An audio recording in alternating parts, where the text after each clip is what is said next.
今天来挑战一下高难度的作业——盖瓦。首先要把外面缺失的这部分砖给补回去。以前的老房子大多都是用泥砖来建造的，泥砖房冬暖夏凉。小时候有幸见过泥砖的制作经过，材料是泥，加入稻草，用耕田的牛来踩烂，最后放入模具中，出模晒干即可。随着时代的进步，现在建造房子大多都是用红砖或者是青砖，所以我们只能用红砖来进行修补。原本就是个打酱油的，这个修补的过程中进行的有点艰难，要把曾经吹过的牛一一实现。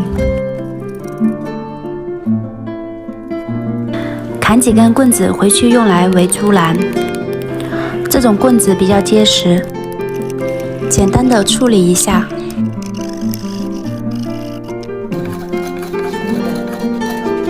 掏空门孔里的尘土，对准两边的门孔，把棍子装上去。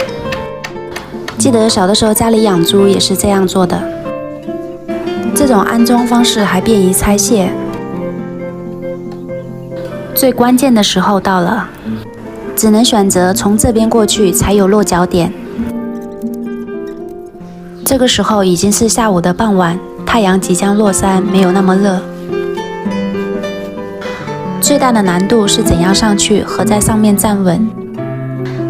老哥负责盖瓦，我在房子里面递瓦片，在下面能够清楚地看得到他的腿在发抖。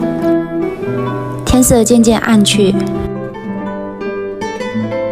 其实有时候看上去很难的事情，觉得自己无法完成的事情，只要你愿意去尝试，你会发现真的就做到了。